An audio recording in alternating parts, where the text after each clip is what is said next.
아줌마! 자식 걱정된다고 주말마다 쫓아와서 치맛바람 일으키지 말라고! 군대가 뭐 고등학교야? 위병소 당직 사령의 폭언에 그녀는 조용히 품 안에서 무언가를 꺼내 들었습니다. 은빛으로 빛나는 별 3개.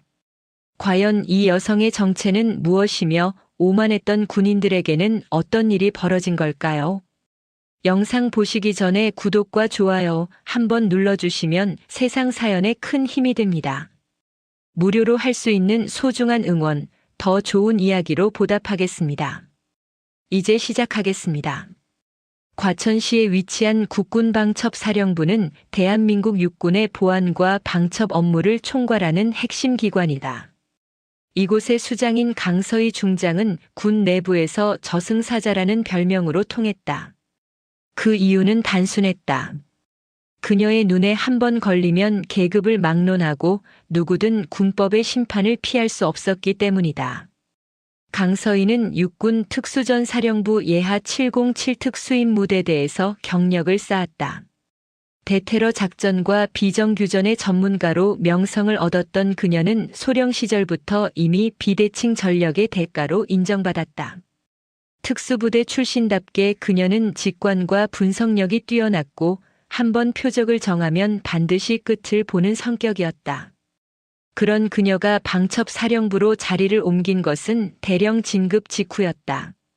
이후 준장, 소장을 거쳐 마침내 별 3개의 중장으로 진급하며 방첩사령관이라는 중책을 맡게 되었다. 군단 장급 지휘관들도 그녀 앞에서는 긴장을 늦출 수 없었다. 방첩사령부는 군 내부의 기강 확립과 보안 감찰을 담당하는 조직이었다. 부정부패, 인권침해, 보안 위반 등 군의 명예를 실추시키는 모든 사안이 그녀의 관할이었다. 강서희는 이 직책을 수행하면서 단 한 번도 계급이나 인맥에 흔들린 적이 없었다. 대령이든 장군이든 잘못이 있다면 가차없이 조사했고 그 결과는 언제나 공정했다. 하지만 그런 냉철한 방첩사령관도 집에 돌아가면 평범한 어머니였다. 강서희에게는 21살의 아들이 있었다. 이름은 이민우. 지난해 대학을 휴학하고 육군에 입대한 그는 현재 경기도 양주시에 위치한 제25보 병사단에서 복무 중이었다.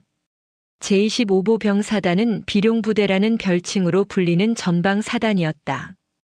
강서희는 아들의 입대 전부터 한 가지를 걱정했다. 아들이 장군의 자녀라는 사실 때문에 부대에서 특별 대우를 받거나 반대로 따돌림을 당할 수 있다는 점이었다. 군대는 계급과 서열이 지배하는 사회였다. 장성급 장교의 자녀라는 사실이 알려지면 간부들은 지나치게 신경을 쓸 것이고 동기 병사들은 거리를 둘 가능성이 높았다. 그 어느 쪽도 아들에게 좋은 환경이 아니었다. 고민 끝에 강서희는 결단을 내렸다. 아들에게 자신의 진짜 신분을 숨기기로 한 것이다. 민우는 어머니가 국방부 소속의 평범한 행정사무관이라고 알고 있었다. 강서희는 집에서 군복을 입지 않았고 공식 행사가 있을 때도 아들이 모르게 움직였다. 민우가 어렸을 때부터 지켜온 원칙이었다. 아들은 어머니가 국방부 건물 안 어딘가의 사무실에서 서류 작업을 하는 평범한 공무원이라고 믿고 있었다. 입대 후 민우는 한 달에 한 번 정도 휴대전화 사용이 허가될 때마다 어머니에게 전화를 걸었다. 통화 내용은 언제나 비슷했다. 훈련이 힘들지만 잘 견디고 있다는 이야기, 부대 음식이 생각보다 괜찮다는 이야기, 동기들과 잘 지낸다는 이야기. 강서희는 아들의 목소리에서 무언가 숨기는 느낌을 받았지만 깊이 캐묻지 않았다. 군 생활은 누구에게나 힘든 것이고 아들도 스스로 헤쳐나가야 할 시간이었다. 그러던 어느 금요일 저녁 강서희는 부대 내부망을 통해 올라온 한 건의 보고서를 접하게 되었다. 제25보 병사단 신병교육대대의 병영생활 실태조사 예비 보고서였다. 정기 감찰 준비 차원에서 올라온 문서였지만 그 내용은 예상보다 심각했다. 간부들의 근무 기강 해이, 병사들에 대한 부적절한 대우, 면회 절차의 불합리함 등이 나열되어 있었다. 보고서에는 구체적인 부대 이름이 적혀 있었다. 바로 아들이 복무 중인 제25보 병사단이었다. 강서희는 즉시 결심했다. 주말을 이용해 직접 부대를 방문하기로 한 것이다. 물론 사령관 신분으로 공식 방문을 할 수도 있었다. 하지만 그렇게 되면 부대는 미리 준비를 하고 문제점들은 철저히 감춰질 것이었다. 그녀가 보고 싶은 것은 치장되지 않은 부대의 실제 모습이었다. 그래서 그녀는 민간인 어머니 신분으로 면회를 가기로 결정했다. 토요일 아침 강서희는 수수한 셔츠와 청바지를 입었다. 화장은 최소한으로만 했고 액세서리도 착용하지 않았다. 평범한 중년 여성의 모습이었다. 현관을 나서기 전 그녀는 거울을 보며 자신의 모습을 확인했다. 방첩 사령관 강서희의 날카로운 눈빛은 온데간데 없었다. 거울 속에는 그저 아들을 만나러 가는 평범한 어머니만 있었다. 차에 시동을 걸기 전 강서희는 뒷좌석을 확인했다. 전날 밤 정성껏 준비한 음식들이 보온 가방 안에 가득 담겨 있었다. 아들이 가장 좋아하는 소갈비였다. 간장 양념에 하룻밤 재워둔 갈비는 이른 아침부터 구워서 식지 않도록 보온 용기에 담아왔다. 김밥도 직접 말았다. 참치, 햄, 야채가 듬뿍 들어간 김밥은 아들이 어렸을 때부터 좋아하던 메뉴였다. 과일도 깎아서 준비했고 에너지 보충을 위한 초콜릿과 영양제도 챙겼다. 강서희는 경부 고속도로를 타고 북쪽으로 향했다. 서울을 지나 의정부 방면으로 올라가는 길은 주말 아침이라 비교적 한산했다. 창밖으로 스쳐 지나가는 풍경을 보며 그녀는 아들 생각에 잠겼다. 민우는 태어날 때부터 조용한 아이였다.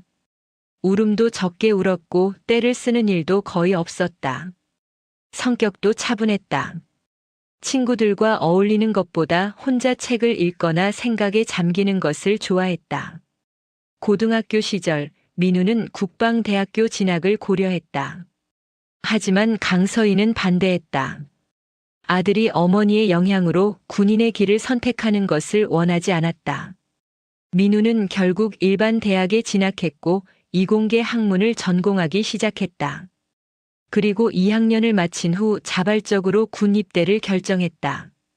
강서희는 아들의 선택을 존중했다. 누구나 거쳐야 할 의무였고 민우 역시 그 과정을 통해 성장할 것이라 믿었다. 1시간 반 정도 운전한 끝에 강서희는 양주시 외곽에 위치한 제25보 병사단 신병교육대대 정문 앞에 도착했다. 부대 입구에는 비룡부대라는 큰 현판이 걸려 있었다. 정문 옆 민간인 면회실 입구에 차를 세우고 강서희는 뒷좌석에 보온 가방을 꺼냈다. 가방은 예상보다 무거웠지만 신경 쓰이지 않았다. 곧 아들을 만날 생각에 그녀의 얼굴에는 잔잔한 미소가 번졌다. 면회실로 들어가기 전 그녀는 품속에 있는 물건을 확인했다. 짙은 갈색 가죽으로 된 신분증 케이스였다.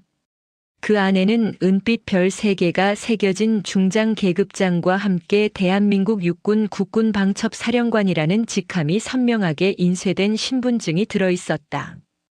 강서희는 이 신분증을 가방 깊숙한 곳에 다시 넣었다. 오늘은 사령관이 아니라 어머니로서 이곳에 온 것이었다. 그녀는 깊게 숨을 들이쉬고 면회실 문을 열었다. 머지않아 아들을 만날 수 있을 것이었다. 하지만 강서희는 아직 알지 못했다.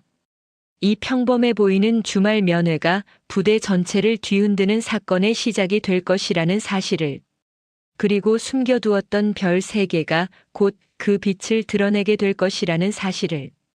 면회실 건물에 들어선 강서희는 먼저 복도 벽면에 붙은 안내판을 확인했다. 면회 절차가 상세히 적혀 있었다. 신분증 지참, 면회 신청서 작성, 위병소에서 확인 후 대기, 담당 간부의 승인, 지정된 면회실로 이동. 절차 자체는 합리적이었다. 강서희는 안내판의 내용을 정신적으로 기록하며 고개를 끄덕였다. 복도를 따라 안쪽으로 들어가자 위병소가 나타났다. 철제 문틀로 된 작은 공간이었다. 출입자 통제와 보안 검색을 담당하는 곳이었다.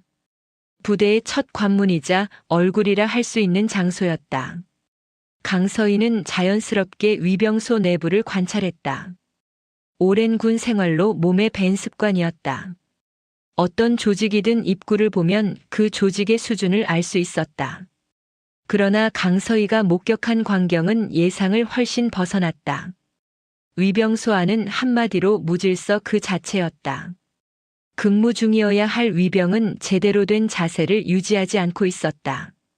책상 위에는 과자 봉지와 음료수 캔이 여러 개 놓여 있었다. 바닥에는 담배꽁초가 버려진 종이컵이 뒹굴고 있었다. 벽면의 근무 수칙판은 먼지가 쌓여 글씨가 잘 보이지 않을 정도였다.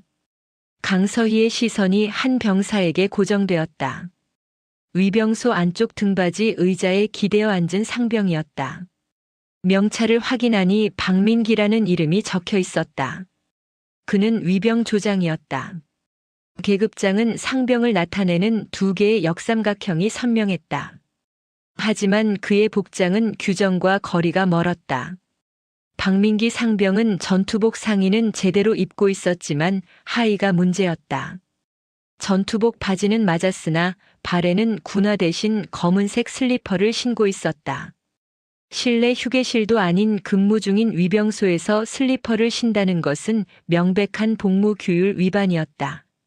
더 심각한 것은 그의 자세였다.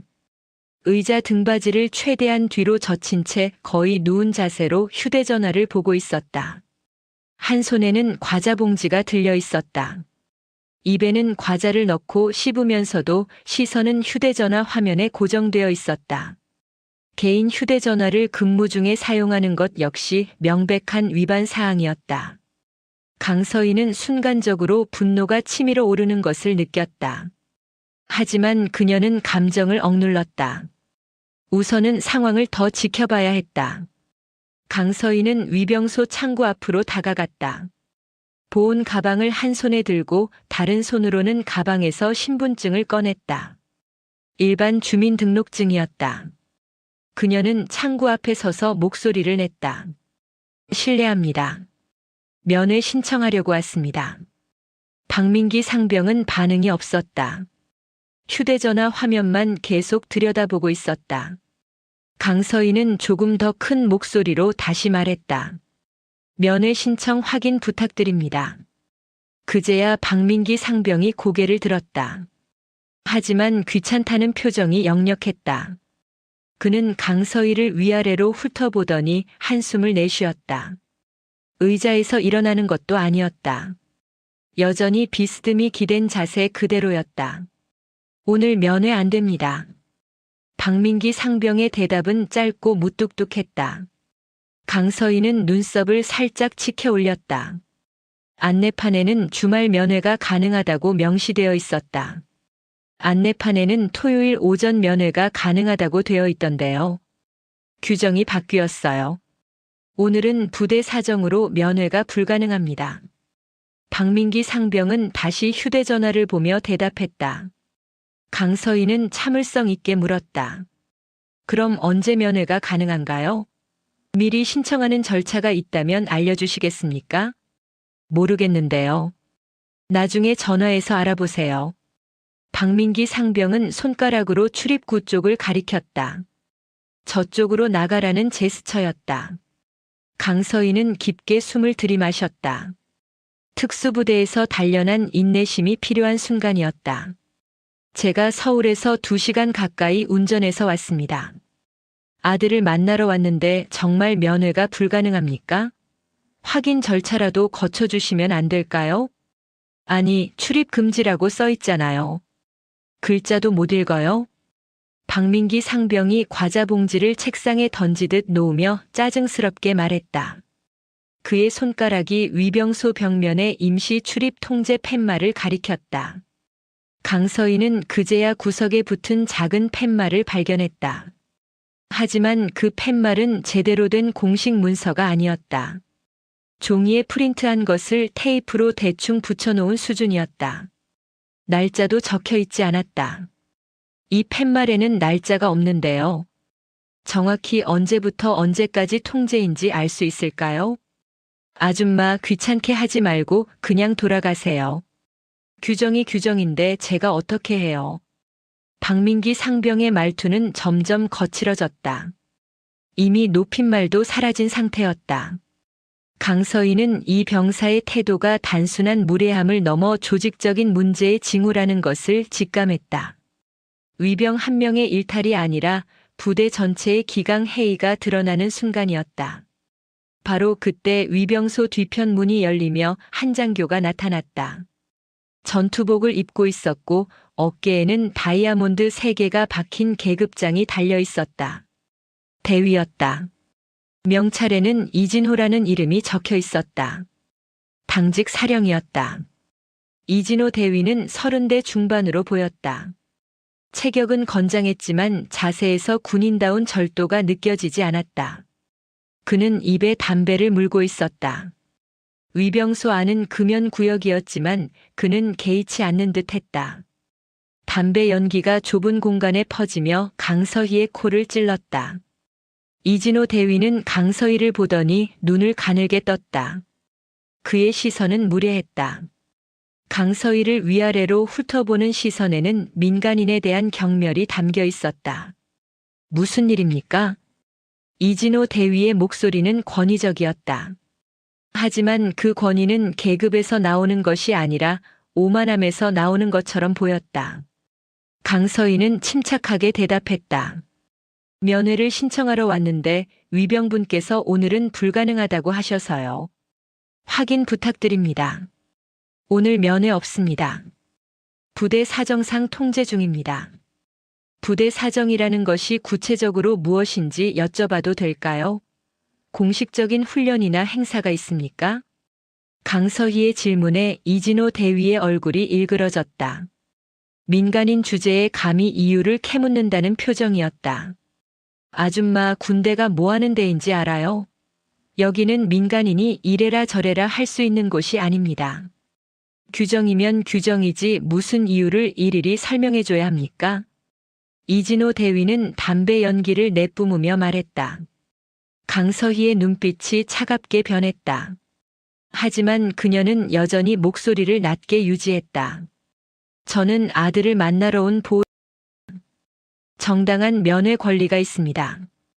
부대 내부 사정으로 면회가 불가능하다면 그에 대한 합당한 사유와 대체 일정을 안내받을 권리가 있습니다. 권리? 아줌마들이 맨날 이렇게 주말마다 찾아와서 권리 타령하니까 군기가 빠지는 거예요. 자식 걱정된다고 부대까지 쫓아와서 치맛바람 일으키는 것들 때문에 얼마나 골치 아픈지 아세요? 이진호 대위의 말은 점점 선을 넘어가고 있었다. 강서희는 주먹을 쥐었다. 손톱이 손바닥을 파고드는 느낌이 들었다. 하지만 그녀는 감정을 드러내지 않았다. 대신 조용히 물었다. 제 아들 이름 좀 확인해 주시겠습니까? 이민우 일병입니다. 신병교육대대 소속입니다. 이진호 대위는 코웃음을 쳤다. 그는 위병소 책상 위의 명단을 대충 훑어보았다. 민우의 이름을 찾는 데는 오래 걸리지 않았다. 이민우? 아, 이 친구. 이진호 대위의 표이 바뀌었다. 비웃음이 섞인 표정이었다.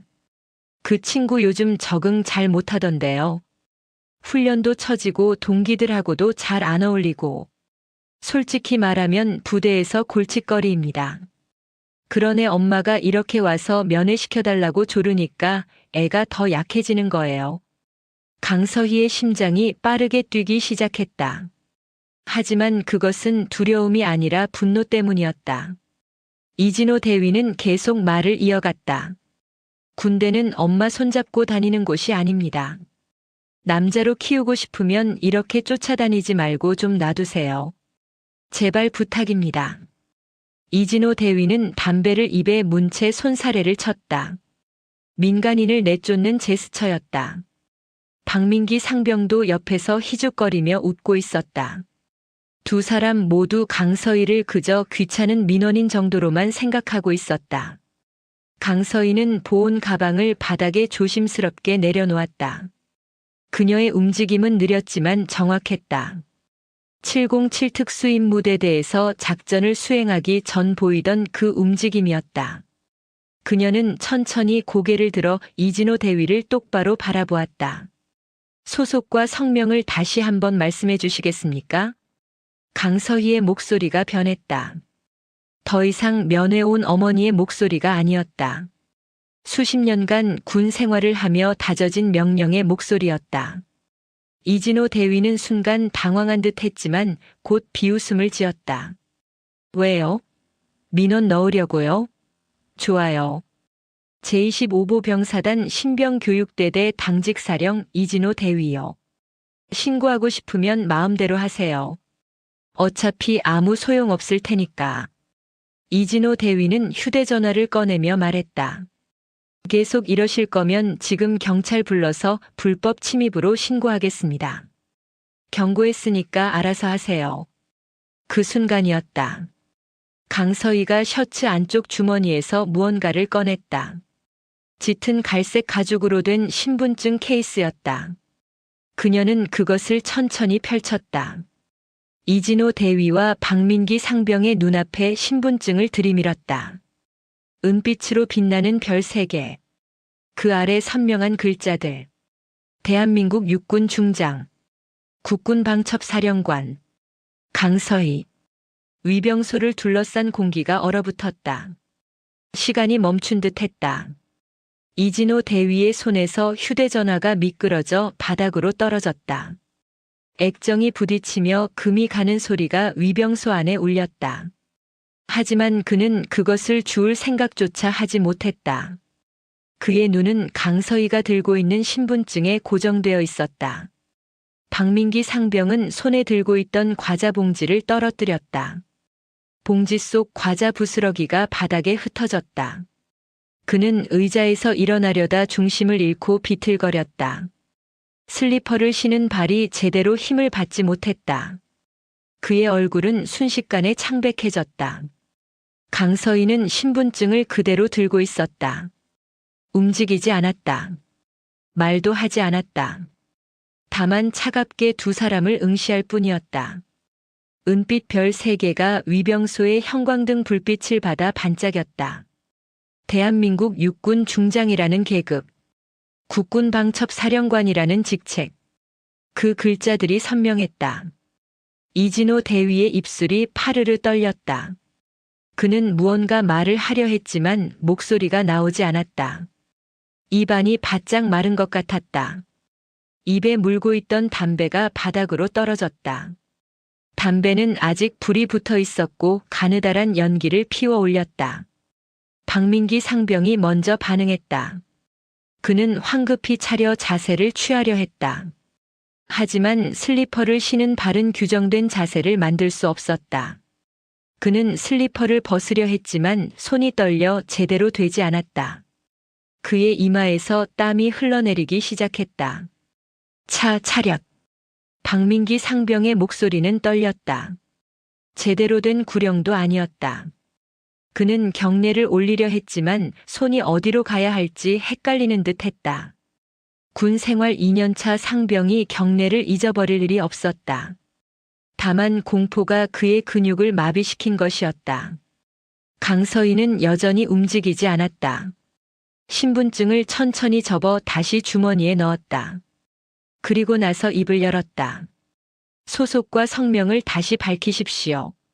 목소리는 낮았지만 명확했다. 명령이었다. 질문이 아니었다. 이진호 대위는 침을 꿀꺽 삼켰다. 그는 뒤늦게 정신을 차리고 차려 자세를 취했다.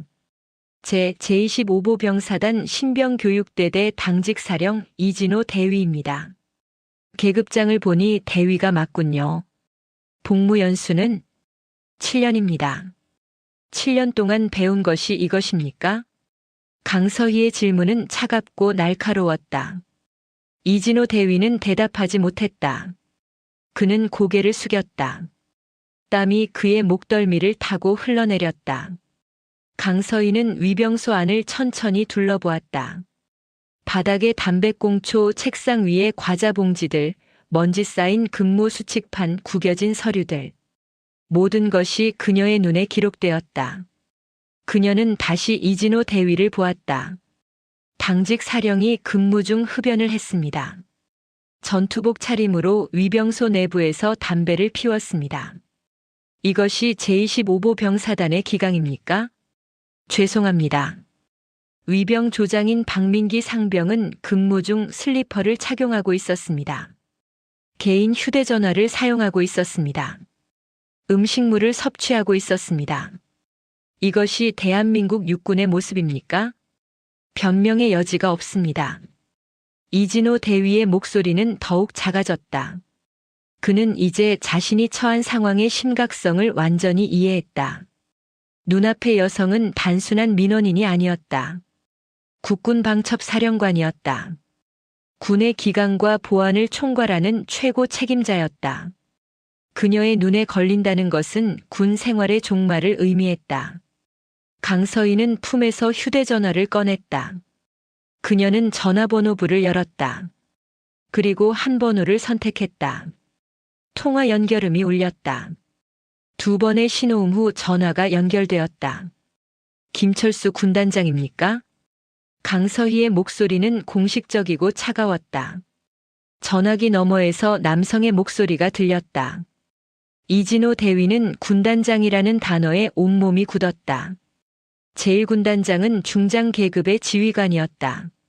사단장보다 2단계 위의 상급자였다. 강서희 방첩 사령관입니다. 지금 제25보 병사단 신병교육대대 위병소에 있습니다. 긴급히 보고드릴 사항이 있습니다. 강서희는 간단 명료하게 상황을 설명했다. 위병소의 기강 해이, 당직 사령의 직무유기, 민원인에 대한 폭언, 보안 규정 위반. 그녀의 설명은 정확했고 감정이 배제되어 있었다. 사실만을 전달했다. 전화 통화는 3분 정도 지속되었다. 강서희는 고개를 끄덕이며 듣고 있었다. 그리고 마지막으로 말했다.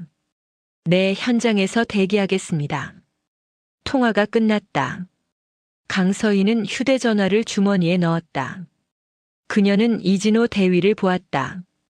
군단장께서 직접 오십니다. 이진호 대위의 얼굴이 완전히 흑빛으로 변했다. 군단장이 직접 온다는 것은 사태가 얼마나 심각한지를 의미했다. 보통의 경우라면 사단장이나 여단장 선에서 처리될 일이었다. 하지만 방첩 사령관이 직접 현장에 있고 군단장에게 보고한 이상 이것은 이미 개인의 문제가 아니었다. 부대 전체의 문제가 된 것이었다. 박민기 상병은 벽에 기대 서 있었다. 그의 다리가 떨리고 있었다. 2년차 상병으로서 전역까지 1년 정도 남은 시점이었다. 하지만 이제 그 전역이 순조롭게 이루어질지 알 수 없게 되었다. 군기 위반, 근무 태만, 상급자에 대한 불손한 태도. 이 모든 것이 징계 사유였다. 강서희는 위병소 밖으로 나왔다. 복도에는 다른 병사들이 모여들기 시작했다. 소문이 빠르게 퍼진 것이었다. 방첩 사령관이 나타났다는 소문. 위병소가 걸렸다는 소문. 병사들은 멀찌감치 떨어져서 상황을 지켜보았다. 강서희는 복도 창문 밖을 바라보았다. 부대 안쪽으로 훈련장이 보였다. 몇몇 병사들이 구보를 하고 있었다. 간부 한 명이 그들을 지도하고 있었다. 평범한 토요일 오전의 모습이었다. 하지만 이 평화로운 풍경 아래 썩어 있는 기강을 강서희는 확인했다. 그녀는 보온 가방을 바닥에서 들어 올렸다. 아직도 따뜻했다. 아들을 위해 준비한 소갈비와 김밥이 그 안에 있었다. 하지만 지금은 그것을 전할 수 없었다. 아니, 전해서는 안 되었다. 어머니로서가 아니라 방첩 사령관으로서 이곳에 있어야 했다. 25분 후 멀리서 헬리콥터 소리가 들려왔다. 점점 가까워지는 프로펠러 소리에 부대 전체가 긴장했다. 군단장이 헬기를 타고 온다는 것은 극히 이례적인 일이었다. 헬기는 부대 내 헬기장에 착륙했다. 먼지가 일었고 바람이 거세게 불었다. 헬기에서 내린 사람은 중장 정복을 입은 남성이었다. 어깨에는 별 3개가 선명했다. 김철수 중장 제1군단장이었다. 그는 50대 중반으로 보였다. 키가 크고 체격이 좋았다. 그의 얼굴은 단단했고 눈빛은 날카로웠다. 그는 수행원 한 명과 함께 빠른 걸음으로 면회실 건물을 향해 걸어왔다. 위병소 앞에 도착한 김철수 군단장은 강서희를 발견했다. 강서희는 여전히 수수한 셔츠와 청바지 차림이었다. 하지만 김철수 군단장은 즉시 그녀를 알아보았다. 그는 절도 있게 경례를 올렸다. 제1군단장 김철수 중장입니다. 방첩 사령관님께 경례. 강서희는 경례를 받았다. 민간인 복장이었지만 그녀의 자세는 군인 그 자체였다. 오랜 세월 몸에 밴 습관이었다. 상황을 직접 보시죠.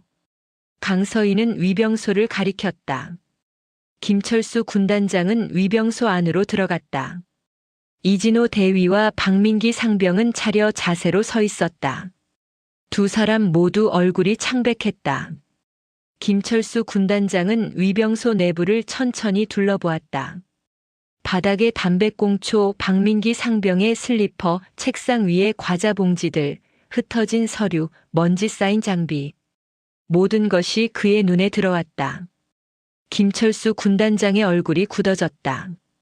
그는 이진호 대위를 보았다. 대위, 이것이 당신이 관리하는 위병소입니까? 송구합니다. 송구하다는 말로 해결될 일이 아닙니다. 김철수 군단장의 목소리는 낮았지만 무게가 있었다.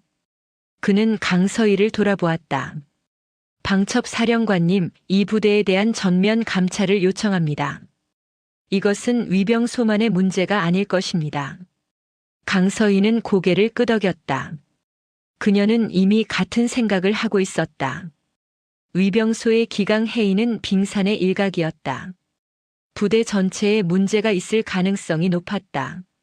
제 아들이 이 부대에서 복무하고 있습니다. 강서희의 말에 김철수 군단장이 눈을 크게 떴다. 그는 순간 상황을 이해했다. 방첩 사령관이 사복으로 이곳에 온 이유를, 그녀가 왜 직접 현장을 확인하고 있는지를. 그렇다면 더욱 철저히 조사하겠습니다. 공과 사를 혼동하지 않으시는 사령관님의 뜻을 받들겠습니다. 김철수 군단장은 수행원에게 지시했다. 헌병대에 연락하십시오. 즉시 출동 명령입니다. 수행원이 무전기를 꺼내 헌병대에 연락했다. 상황은 이제 돌이킬 수 없는 방향으로 흘러가고 있었다. 이진호 대위와 박민기 상병의 운명은 정해진 것이나 다름없었다. 강서희는 여전히 차분했다. 하지만 그녀의 눈빛 속에는 결연함이 있었다. 이것은 단순한 개인적 복수가 아니었다. 군의 기강을 바로 세우는 일이었다. 아들이 복무하는 이 부대를, 그리고 대한민국 육군 전체를 더 나은 곳으로 만드는 일이었다. 헌병대 차량이 위병소 앞에 도착한 것은 그로부터 15분 후였다. 검은색 군용 차량 2대가 먼지를 일으키며 급정거했다. 차량 측면에는 헌병이라는 흰색 글자가 선명했다. 문이 열리고 헌병 4명이 내렸다. 모두 완전 군장을 착용하고 있었고 권총을 휴대하고 있었다. 헌병 분대장은 중사 계급장을 단 남성이었다. 그는 김철수 군단장에게 경례를 올린 후 강서희를 확인했다. 사복 차림이었지만 수행원이 귓속말로 신분을 알려주자 그는 다시 한번 경례를 올렸다. 헌병대 김성훈 중사입니다.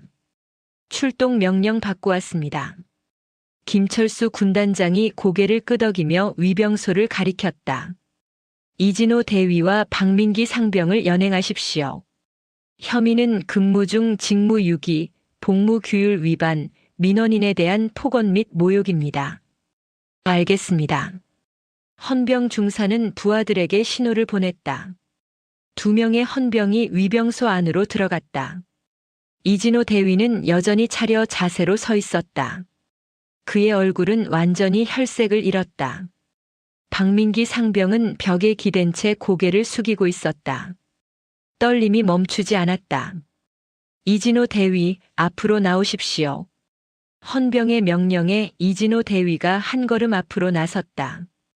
헌병은 그의 뒤로 돌아가 양손을 등 뒤로 모으게 했다. 포승줄이 그의 손목을 감았다. 대위 계급장을 단 장교가 포승줄에 묶이는 광경은 충격적이었다. 주변에 모여든 병사들이 숨죽여 지켜보았다. 박민기 상병 전방을 주목하고 차려. 박민기 상병도 같은 처리를 받았다. 그는 저항하지 않았다. 할 수도 없었다. 그의 눈에서 눈물이 흘러내렸다. 2년 가까이 해온 군 생활이 이렇게 끝날 줄은 상상도 못했을 것이었다. 강서희는 그 모습을 지켜보았다. 그녀의 표정에는 동정도 없었고 분노도 없었다. 다만 차갑고 냉정한 시선뿐이었다. 이것은 개인적인 감정의 문제가 아니었다. 군기 확립과 병사 인권 보호라는 원칙의 문제였다. 헌병들이 두 사람을 차량으로 데려가기 전 강서희가 입을 열었다. 이진호 대위. 이진호 대위가 고개를 들어 강서희를 보았다. 그의 눈에는 공포와 후회가 뒤섞여 있었다. 당신은 제 아들을 골칫덩어리라고 했습니다. 적응을 못한다고 했습니다. 그런 판단을 내린 근거가 무엇입니까? 이진호 대위는 대답하지 못했다. 그저 입술만 달싹였다. 강서희는 계속 말했다. 제 아들이 정말로 문제가 있는 병사라면 그것은 지휘관인 당신들의 책임입니다. 병사를 제대로 관리하고 적응시키는 것이 간부의 임무입니다.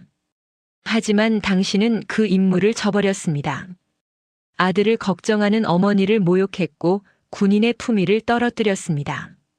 강서희의 말 한마디 한마디가 무거웠다. 이진호 대위는 고개를 더욱 깊이 숙였다. 당신 같은 간부 때문에 선량한 병사들이 고통받습니다. 당신 같은 간부 때문에 대한민국 군대의 명예가 실추됩니다. 기억하십시오. 군법은 계급을 가리지 않습니다. 강서희의 말이 끝나자 헌병들이 두 사람을 차량으로 이송했다. 차량 문이 닫히고 시동이 걸렸다. 헌병대 차량은 부대 밖으로 빠져나갔다. 이진호 대위와 박민기 상병의 군 생활은 사실상 그 순간 끝난 것이나 다름없었다. 김철수 군단장은 수행원에게 지시했다. 신병 교육대대장을 즉시 호출하십시오. 알겠습니다. 수행원이 무전기로 연락을 취했다. 잠시 후 한 장교가 급히 달려왔다. 중령 계급장을 단 남성이었다. 어깨에는 무궁화 2개가 달려 있었다. 신병교육대대장 최민석 중령이었다. 그는 40대 초반으로 보였다. 숨을 헐떡이며 도착한 그는 상황을 파악하고는 얼굴이 굳어졌다. 최민석 중령은 김철수 군단장에게 경례를 올렸다. 신병교육대대장 최민석 중령입니다. 대대장, 당신의 부대에서 무슨 일이 벌어지고 있는지 알고 있습니까? 김철수 군단장의 목소리는 차갑고 엄격했다. 최민석 중령은 순간 당황했다. 보고받지 못했습니다. 무슨 일이 발생했습니까? 보고받지 못했다고요? 당신 부대의 위병소가 이 모양인데 보고를 받지 못했다는 것이 말이 됩니까? 김철수 군단장이 위병소를 가리켰다. 최민석 중령은 위병소 안을 들여다보았다. 바닥에 담배꽁초, 흩어진 과자 봉지, 어질러진 서류들. 모든 것이 그의 눈에 들어왔다. 그의 얼굴이 창백해졌다. 이분은 국군방첩사령관 강서희 중장님이십니다. 김철수 군단장의 소개에 최민석 중령이 깜짝 놀라 강서희를 보았다. 사복 차림의 중년 여성. 하지만 그녀의 눈빛은 날카로웠다. 최민석 중령은 황급히 경례를 올렸다. 송구합니다. 제 불찰입니다. 강서희는 경례를 받았다. 그리고 조용히 물었다. 대대장님, 이 부대의 병영 생활 실태를 정확히 알고 계십니까?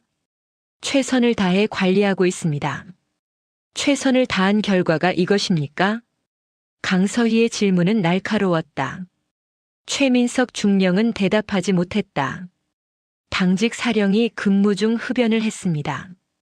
위병은 슬리퍼를 신고 휴대전화를 하며 과자를 먹었습니다.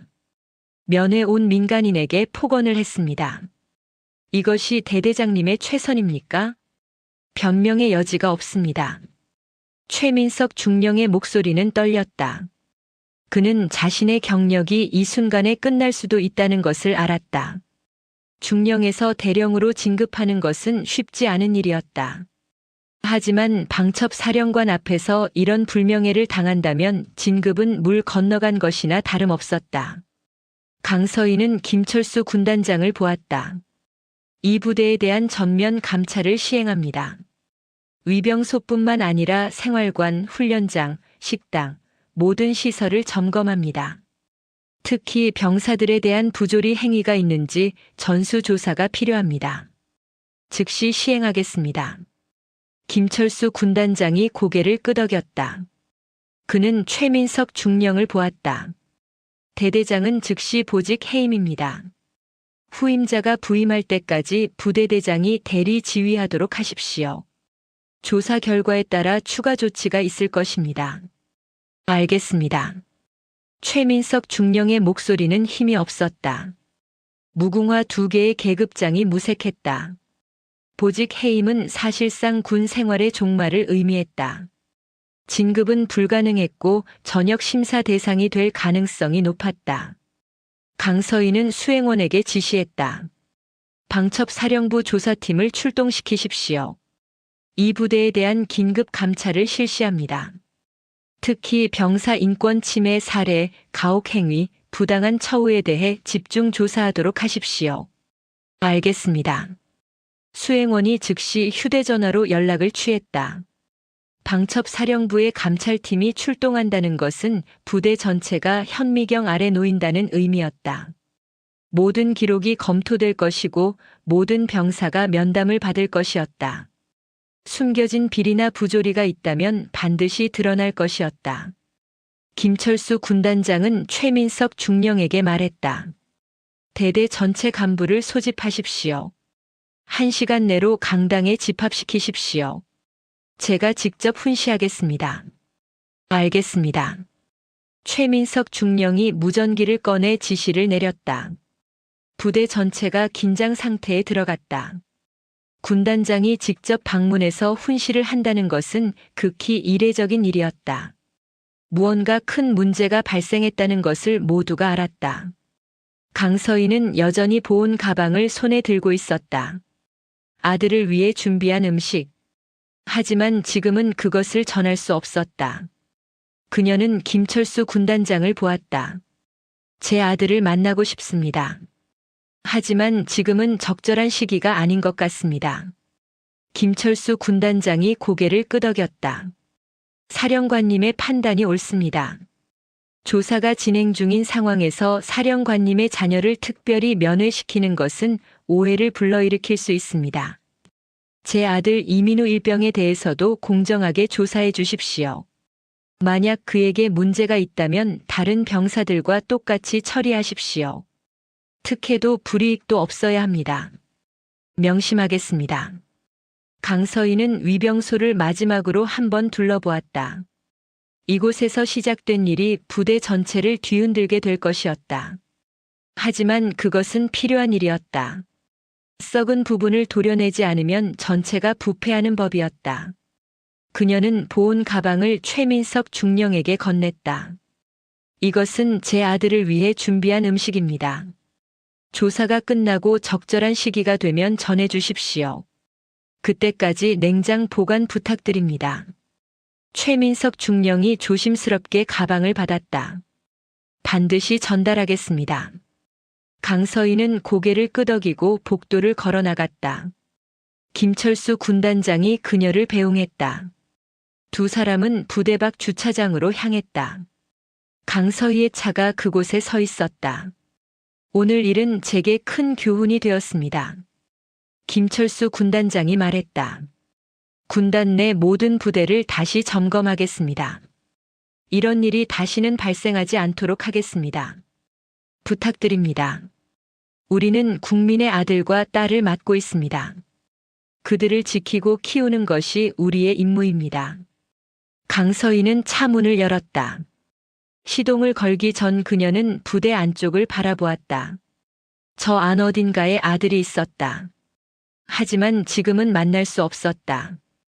어머니로서가 아니라 방첩 사령관으로서 일을 마무리해야 했다. 차가 부대를 떠났다. 하지만 강서희가 남긴 파장은 이제 막 시작되었다. 제25보 병사단은 앞으로 완전히 달라질 것이었다. 대대 본부 앞 복도에는 긴장감이 흐르고 있었다. 병사들은 수군거렸다. 위병소에서 일어난 일이 부대 전체로 퍼진 것이었다. 방첩 사령관이 나타났다는 소문, 당직 사령과 위병이 연행되었다는 소문, 대대장이 보직 해임되었다는 소문. 모든 것이 한꺼번에 터진 것 같았다.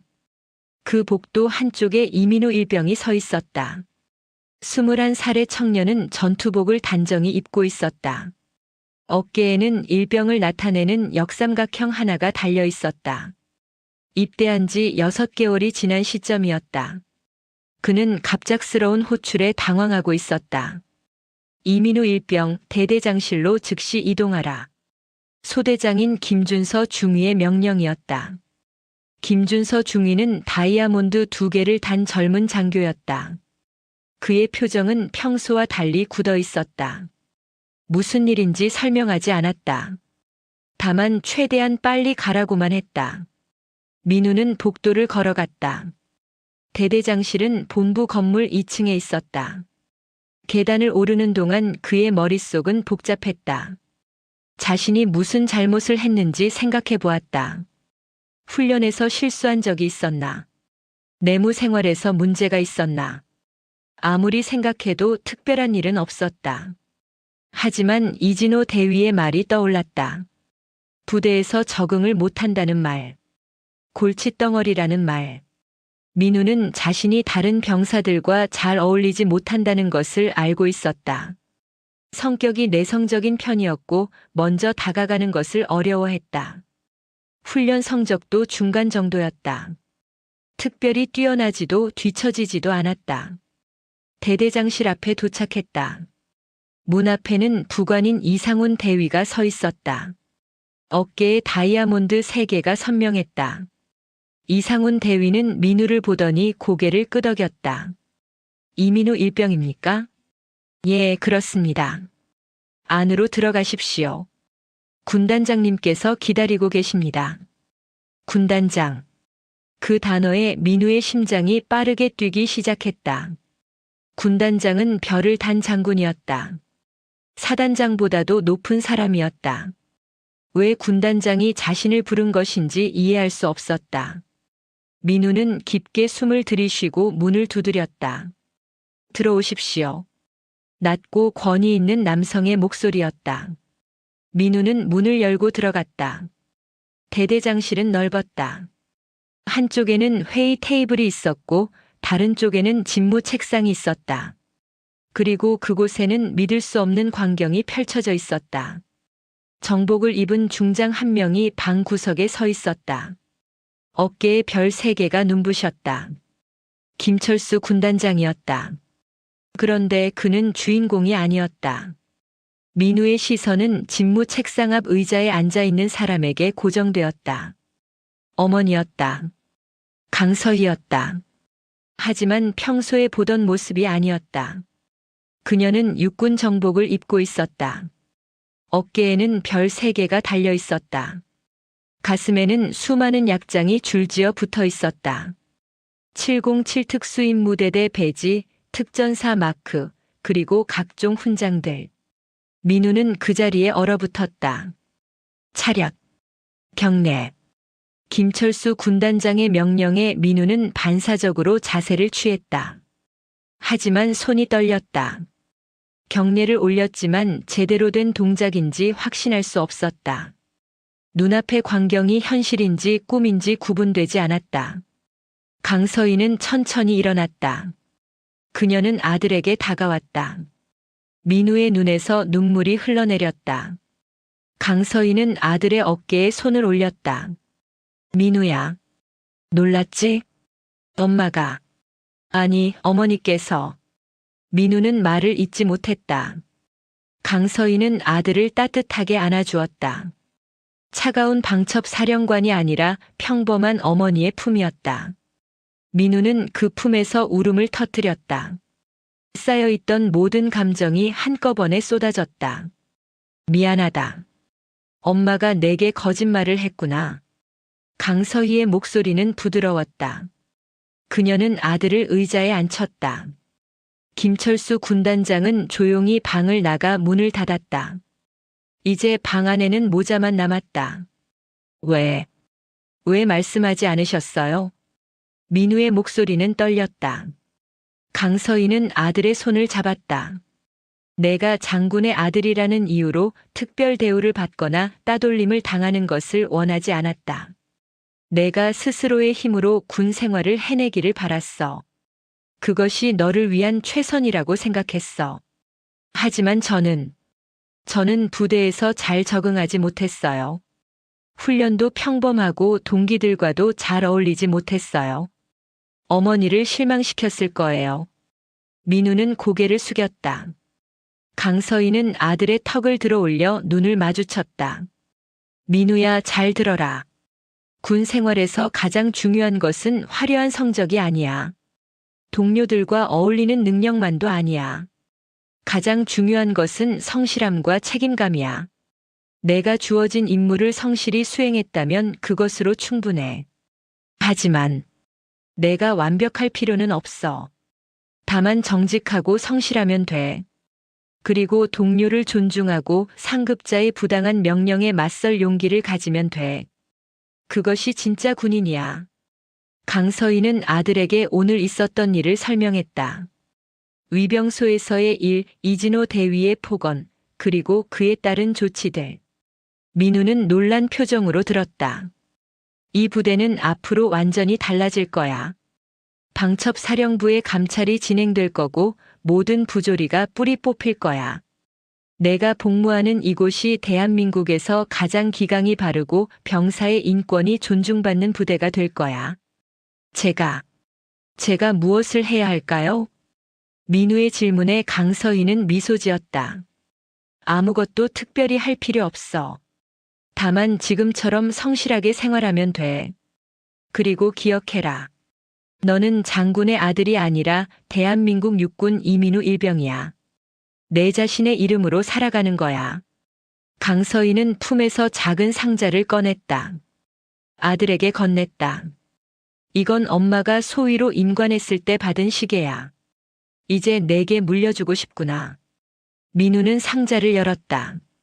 낡았지만 잘 관리된 군용 시계가 들어있었다. 뒷면에는 작은 글씨가 새겨져 있었다. 성실과 용기.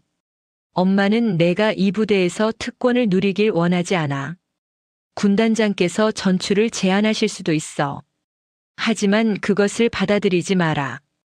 여기서 끝까지 해내라. 내 힘으로. 민우는 시계를 가슴에 안았다. 눈물이 다시 흘렀다. 하지만 이번에는 다른 눈물이었다. 결심의 눈물이었다. 약속할게요, 엄마. 어머니의 명예에 먹칠하지 않을게요. 제 힘으로 이곳에서 최선을 다할게요. 강서희는 아들을 다시 한번 안아주었다. 그리고 조용히 말했다. 엄마는 내가 자랑스럽다. 앞으로도 계속 그럴 거야. 그날 이후 제25보 병사단은 급격히 변화했다. 방첩사령부의 감찰팀이 2주간 상주하며 모든 것을 점검했다. 병사들과의 개별 면담이 진행되었고 숨겨져 있던 부조리들이 드러났다. 일부 간부들이 추가로 징계를 받았고 부대 전체의 시스템이 재정비되었다. 새로 부임한 대대장은 대령 계급의 엄격하지만 공정한 지휘관이었다. 그는 병사들의 의견을 경청했고 합리적인 개선안을 즉시 시행했다. 생활관 환경이 개선되었고 면회 절차가 투명해졌다. 부당한 얼차려가 사라졌고 휴식 시간이 보장되었다. 이민우 일병은 김철수 군단장의 전출 제안을 정중히 거절했다. 그는 원래의 보직인 수색대대 소총수로 남기를 원했다. 군단장은 그의 결정을 존중했다. 민우는 달라졌다. 그는 더 이상 소극적이지 않았다. 훈련에 자원했고 동료들을 도왔다. 특히 신병들이 적응하는 것을 도왔다. 자신이 겪었던 어려움을 다른 이들이 겪지 않도록 배려했다. 일병에서 상병으로, 상병에서 병장으로 진급하는 동안 민우는 부대 내에서 존경받는 선임이 되었다. 그는 후임들에게 엄격했지만 공정했다. 잘못을 지적했지만 인격을 모욕하지 않았다. 어머니에게서 배운 원칙이었다. 민우는 사단 최정예 전투원 선발 시험에 도전했다. 혹독한 체력 테스트, 사격 평가, 야간 행군, 생존 훈련. 모든 과정을 통과했다. 그는 수색대대에서도 가장 뛰어난 병사 중 한 명으로 인정받았다. 군 생활 20개월이 지난 어느 겨울, 민우는 전역을 앞두고 있었다. 부대는 그를 위한 저녁식을 준비했다. 저녁식은 소박했지만 진심이 담겨 있었다. 동기들과 후임들 그리고 소대장과 중대장이 참석했다. 저녁식이 끝나갈 무렵 대대 본부 앞에 검은색 승용차 한 대가 도착했다. 차에서 내린 사람은 육군 정복을 입은 강서희 중장이었다. 별 3개가 햇빛에 반짝였다. 그녀의 등장에 부대 전체가 긴장했다. 강서희는 저녁식장으로 걸어왔다. 모든 병사들이 차려 자세를 취했다. 하지만 그녀의 눈에는 아들만 보였다. 민우는 전투복을 단정히 입고 서 있었다. 어깨에는 병장 계급장이 달려 있었다. 강서희는 아들 앞에 섰다. 두 사람의 시선이 마주쳤다. 잠시 침묵이 흘렀다. 그리고 민우가 먼저 움직였다. 차렷. 국군 방첩 사령관님께 경례. 민우의 경례는 완벽했다. 2년 가까운 군 생활 동안 다듬어진 동작이었다. 강서희는 그 경례를 받았다. 그녀의 손도 정확하게 올라갔다. 대한민국 육군 이민우 병장 복무를 마치고 전역함을 보고합니다. 수고했습니다. 강서희의 목소리는 떨렸다. 하지만 그녀는 눈물을 보이지 않았다. 군인으로서 아들의 성장을 목격하는 순간이었다. 경례가 끝나고 두 사람은 서로를 바라보았다. 더 이상 방첩 사령관과 병사가 아니었다. 어머니와 아들이었다. 강서희는 아들을 끌어안았다. 정말 수고했어, 민우야. 엄마는 내가 정말 자랑스럽다. 고맙습니다, 어머니. 어머니 덕분에 진짜 군인이 무엇인지 배웠어요. 주변의 병사들이 박수를 쳤다. 간부들도 함께했다. 그 박수 소리 속에서 모자는 서로를 안고 있었다. 강서희가 아들에게서 물러나며 말했다. 이제 내 인생을 살아가라. 내가 선택한 길을 당당하게 걸어가라. 엄마는 언제나 내 편이야. 네, 어머니. 어머니께서 가르쳐 주신 것들을 잊지 않을게요. 성실과 용기로. 민우는 손목의 시계를 만졌다. 어머니에게서 받은 그 시계는 2년 동안 그와 함께했다. 이제 그는 그 시계와 함께 새로운 길을 걸을 것이었다. 제25보 병사단 비룡부대는 그날 이후 대한민국에서 가장 모범적인 부대 중 하나로 꼽혔다. 병사들의 인권이 존중받았고 간부들의 기강이 바로 섰다. 그 변화의 시작점에는 한 어머니의 용기와 한 아들의 성장이 있었다. 진정한 군인 정신의 대물림. 그것은 계급장이나 별의 개수가 아니라 성실함과 책임감, 그리고 정의를 위해 맞설 용기였다. 강서희와 이민우 모자는 각자의 자리에서 그 정신을 이어갔다. 오늘 이야기 어떠셨나요? 진정한 사랑은 때로 보호가 아닌 실현을 허락하는 것입니다. 그리고 진정한 성장은 누군가의 이름이 아닌 자신의 이름으로 이뤄낸 성취에서 옵니다. 우리 모두 주어진 자리에서 성실함과 용기로 자신만의 별을 만들어가길 바랍니다. 오늘도 좋은 하루 되시고 다음 이야기로 또 찾아뵙겠습니다. 감사합니다. 영상이 재미있으셨다면 구독과 좋아요, 댓글까지 부탁드리고 오늘도 건강하고 행복한 하루 되시길 바랍니다.